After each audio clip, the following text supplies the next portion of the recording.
Cinema शौकीन सबका स्वागत करता है। आज हम बात करने वाले हैं spring, summer, fall, winter and spring के बारे में। ये कहानी है जीवन के बारे में कि हम कौन सी उम्र में कौन सी गलतियां करते हैं और हमें पता नहीं होता कि इन गलतियों का परिणाम क्या होगा। दोस्तों, वीडियो में आगे बढ़ने से पहले आप सबसे रिक्वेस्ट है कि आप लोग प्लीज हमारे तीसरे चैनल को सब्सक्राइब करें, यानी कि सिनेमा शौकीन 3.0 को। हमारे कुल 4 चैनल्स हैं, जिनमें से हमारा तीसरा चैनल बहुत ही पीछे है और उस चैनल पे आप लोगों के प्यार की वाकई में जरूरत है। इसीलिए डिस्क्रिप्शन में दिए गए लिंक पे क्लिक करके जाएं हमारे तीसरे चैनल पे और उस चैनल को भी जरूर सब्सक्राइब करें, क्योंकि हम तीसरे चैनल पर भी रेगुलर वीडियोज अपलोड करते हैं और वहाँ पर आपको कुछ बेहतरीन साइंस फिक्शन फिल्में देखने को मिलेंगी। कहानी की शुरुआत होती है और हम बहुत बड़े तालाब को देखते हैं और इसी के बीच में एक छोटी सी झोपड़ी होती है और ये ऋतु है वसंत ऋतु। और इस झोपड़ी के अंदर 2 लोग रहते हैं और ये दोनों के दोनों मॉन्क है। एक बूढ़ा मॉन्क है तो एक बच्चा मॉन्क है और इनकी जिंदगी ऐसे ही चल रही होती है और हमें इनका दिनचर्या देखने को मिलता है। सुबह सुबह बूढ़ा मॉन्क बच्चे को जगाता है और उसे तालाब के उस पार लेकर के जाने लगता है और कहता है कि आज हम जड़ी बूटियां लेने जा रहे हैं। इसीलिए वो उसे समझाता है कि जंगल में कितना संभल के कदम रखना चाहिए, क्योंकि यहाँ पे हर जगह सांप और बिच्छू हैं। फिर ये दोनों अलग हो जाते हैं और दोनों जड़ी बूटियां इकट्ठा करने लगते हैं। तभी हम उस बच्चे को देखते हैं और जब एक सांप उस बच्चे के पास आता है तो वो उसे उठा करके फेंक देता है और हमें पता लगता है कि ये बच्चा बिल्कुल भी सांप से नहीं डरता और फिर से ये जड़ी बूटियां इकट्ठा करने लगता है और ये अकेला ही पूरे जंगल में घूमता है। फिर थोड़े समय के बाद उसे बूढ़ा मॉन्क मिलता है और ये दोनों अपनी झोपड़ी में वापस चले आते हैं। तब बूढ़ा मॉन्क बच्चे के जड़ी बूटियों को देखने लगता है और कहता है कि तुम ये क्या पत्तियां ले आए, ये बहुत ही जहरीली है। तब इस बात को सुनकर वो बच्चा चौंक जाता है और कहता है कि ये दोनों पत्तियां तो एक जैसी दिखती हैं। तब बूढ़ा मॉन्क उसे डिफरेंस बताता है और कहता है कि तुम्हारी नजरें बहुत ही बारीकी से चीजों को देखनी चाहिए, क्योंकि एक जैसे दिखने वाले चीज बिल्कुल भी एक नहीं होते। और फिर से समय ऐसे ही बीतने लगता है और ये बच्चा दिन भर ऐसे ही झोपड़ी में खेलता है। लेकिन अगली दोपहर वो नाव लेकर के निकल जाता है और अकेला घूमने लगता है चारों तरफ। तब उसे मजाक सूझने लगता है, इसीलिए वो एक धागा लेता है और धागे में पत्थर बांध देता है। फिर वो धागा ले जाकर के एक मछली के शरीर में बांध देता है। तब वो मछली बिल्कुल भी ठीक से नहीं चल पाती। उसके बाद वो एक मेंढक के साथ भी ऐसा ही करता है और मेंढक भी नहीं चल पाता। फिर आखिरी में वो जाता है एक सांप के पास और उसके शरीर में भी ऐसे ही धागा बांध देता है जिसमें पत्थर लगा होता है और इन्हें देख करके वो हंस रहा होता है कि ये बिल्कुल भी नहीं चल पा रहे। लेकिन बूढ़ा मॉन्क इन सारी चीजों को चुपके से देख रहा होता है। इसीलिए जब रात में आकर के बच्चा सोता है तब वो मॉन्क इसके शरीर में भी एक बड़ा सा पत्थर बांध देता है। इसीलिए जैसे ही सुबह में बच्चे की आंख खुलती है वो आता है बूढ़े मॉन्क के पास और कहता है कि मैं बिल्कुल भी नहीं चल पा रहा हूँ। तब बूढ़ा मॉन्क कहता है कि मछली, सांप और मेंढक के शरीर में भी तुमने यही किया था, इसलिए वो भी नहीं चल पा रहे होंगे। तो पहले जा करके उन्हें आजाद करो, फिर मैं ये पत्थर तुम्हारे शरीर से हटा दूंगा। लेकिन अगर उनमें से कोई भी मरा होगा तब ऐसा पत्थर ताउम्र तुम्हारे दिल में चुभेगा।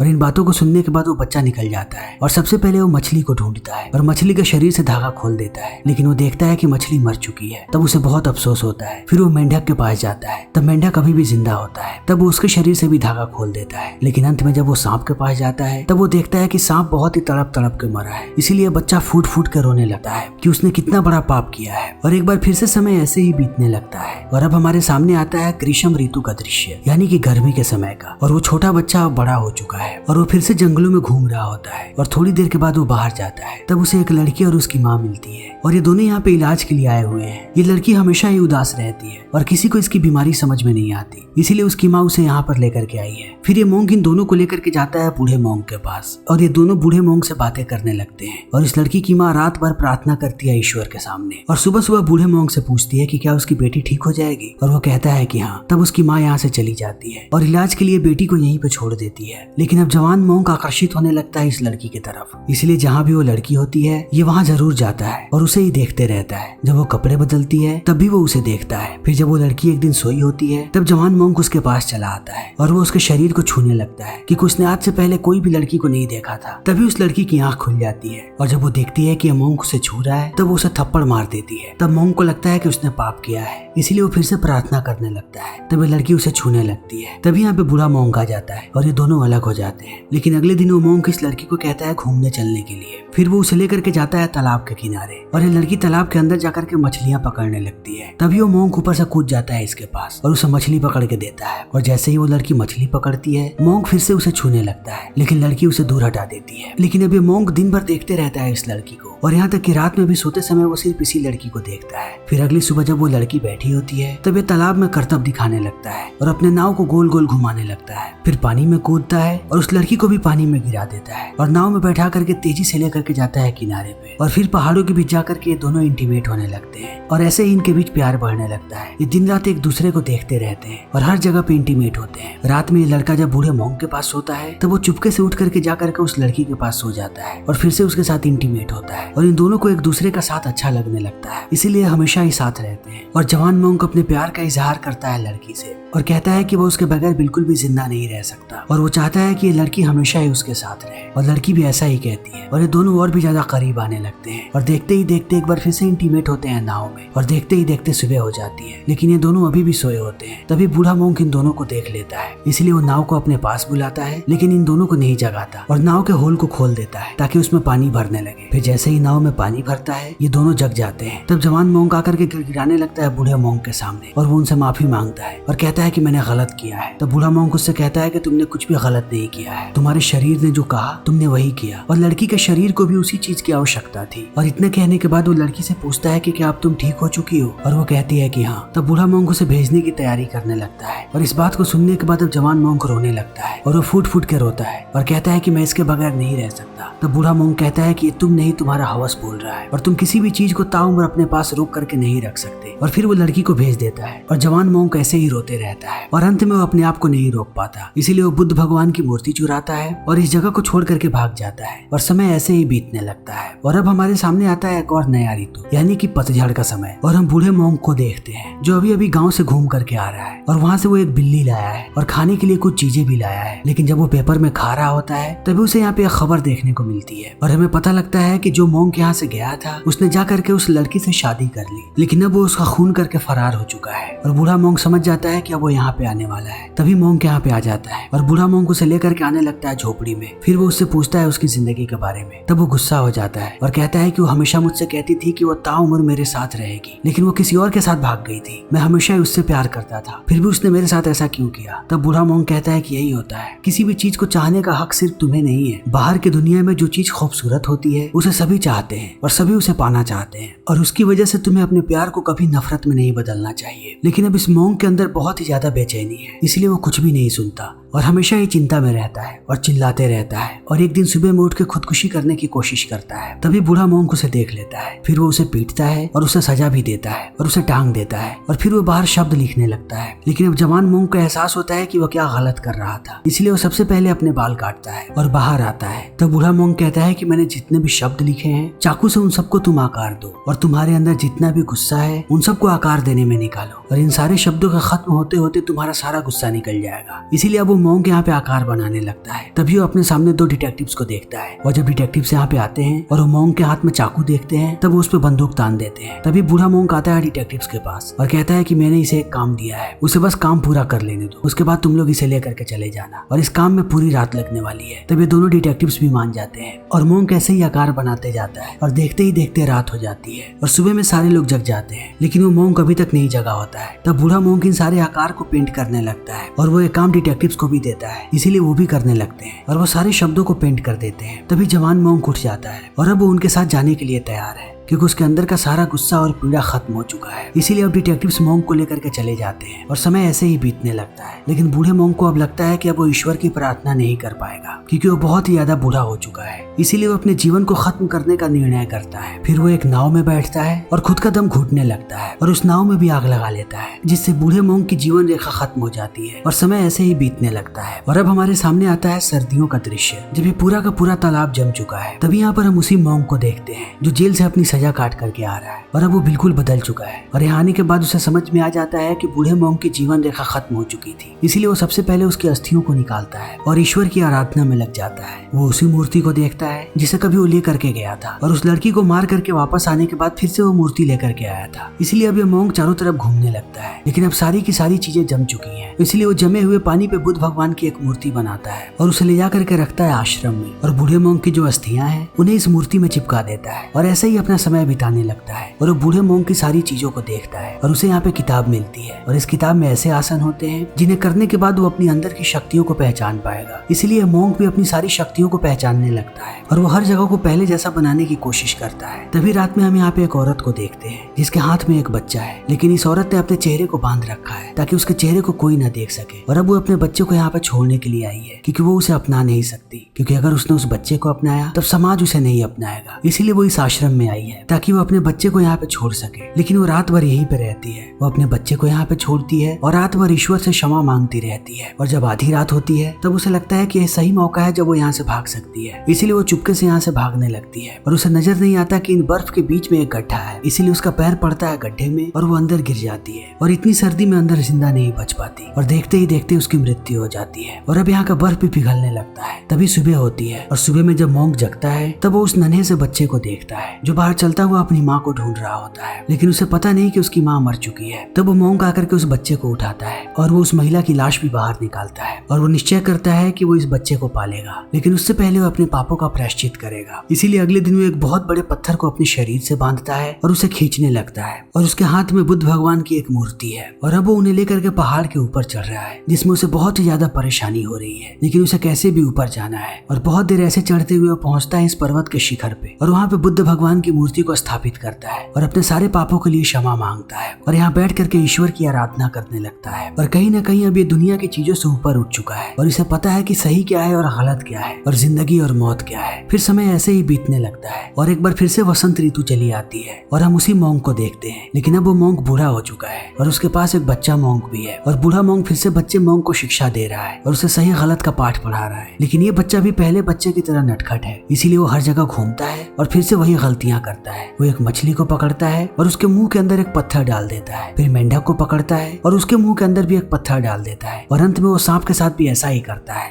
और हमें पता लगता है कि दुनिया की यही रीति है, सारी चीजें खत्म होने वाली हैं और फिर से उनकी वैसी ही शुरुआत होने वाली है। और इसी के साथ ये फिल्म यहीं पे खत्म हो जाती है। तो दोस्तों, हमारी आज की ये वीडियो यहीं पे खत्म होती है। अगर आपको हमारी ये वीडियो पसंद आई हो तो इसे लाइक करें, शेयर करें और चैनल को सब्सक्राइब करें। Thank you.